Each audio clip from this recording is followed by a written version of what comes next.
Frères et sœurs, bonjour. Nous écoutons la catéchèse du pape François à Rome le 14 février 2018, mercredi des Cendres. Bonjour, même si cette journée il ne fait pas très beau, n'est-ce pas? Mais si l'âme est dans la joie, toute journée est bonne, n'est-ce pas? Alors bonjour. Il pleut un peu à Rome apparemment. Aujourd'hui, l'audience a lieu à deux endroits différents. Il y a un groupe de personnes malades qui se trouvent dans la salle d'audience Paul VI à cause de la météo. Et nous trouvons sur la place Saint-Pierre, mais nous pouvons nous regarder sur les écrans. Eux nous voient et nous les voyons, alors nous allons les saluer en les applaudissant. Merci beaucoup.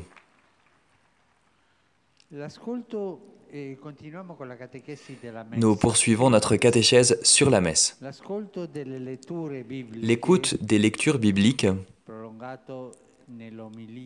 prolongée dans l'homélie. Cette écoute, à quoi répond-elle? Elle répond à un droit, le droit spirituel du peuple de Dieu à recevoir avec abondance, à recevoir en abondance le trésor de la parole de Dieu. Chacun d'entre nous, quand il va à la messe, a le droit de recevoir en abondance la parole de Dieu.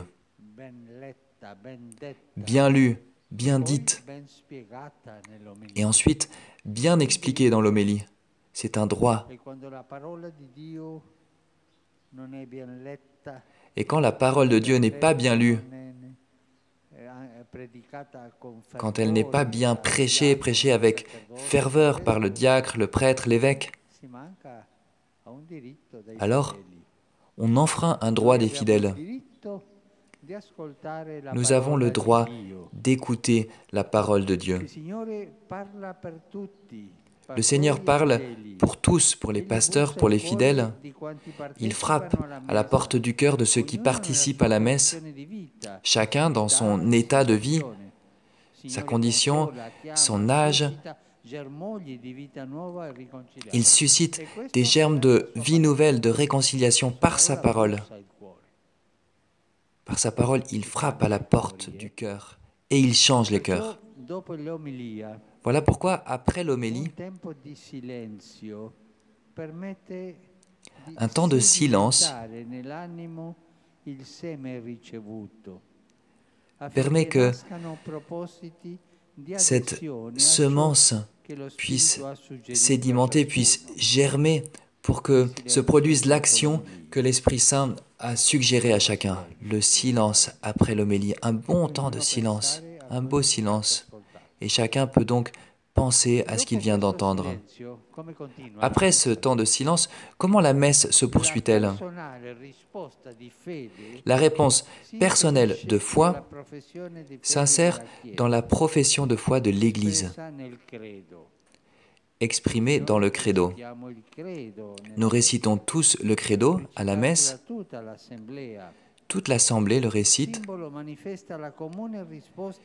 Ce symbole manifeste la réponse commune à ce que l'on a entendu ensemble de la parole de Dieu.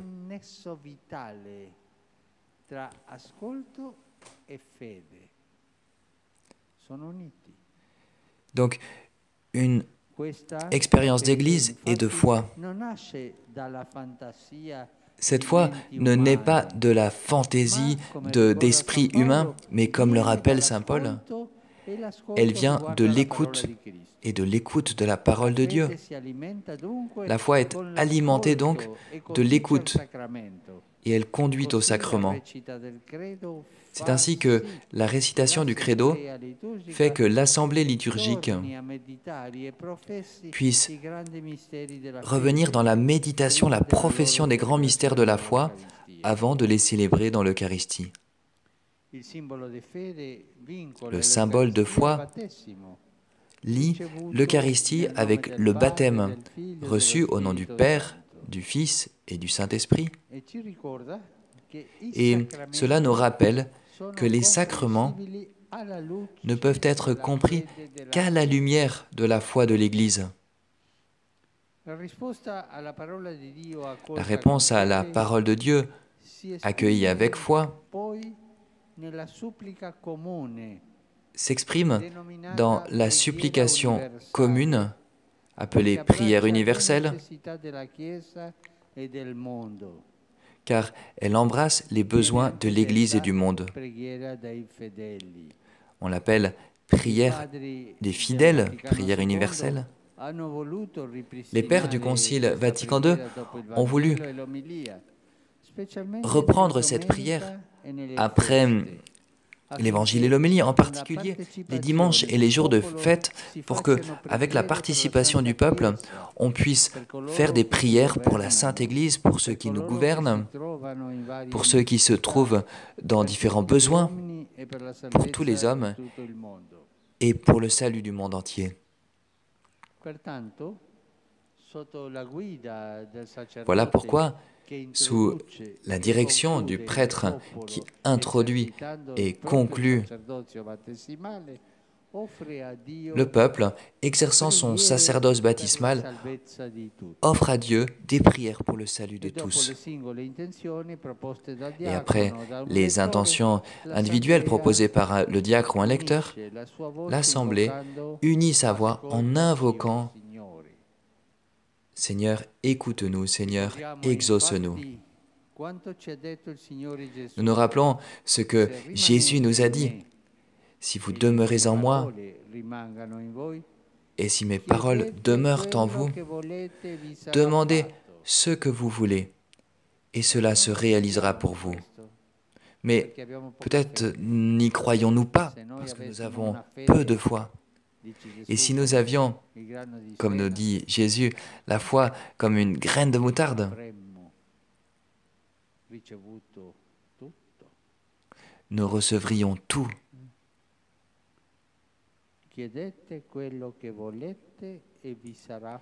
Demandez tout ce que vous voulez et cela se réalisera pour vous. C'est Jean 15, 7. Et en ce moment de la prière universelle, après le credo, c'est le moment de demander au Seigneur les choses les plus fortes dans la messe, les choses dont nous avons besoin, ce que nous voulons. Cela se réalisera pour vous d'une manière ou d'une autre. Cela se réalisera pour vous. Tout est possible à celui qui croit, a dit le Seigneur. Et qu'a répondu cet homme auquel le Seigneur s'est adressé pour lui dire cette parole? Il a dit « Je crois, Seigneur, aide mon peu de foi ». Nous aussi, nous pouvons dire « Seigneur, je crois, mais viens en aide de mon peu de foi ». Et nous devons faire ces prières dans un esprit de foi.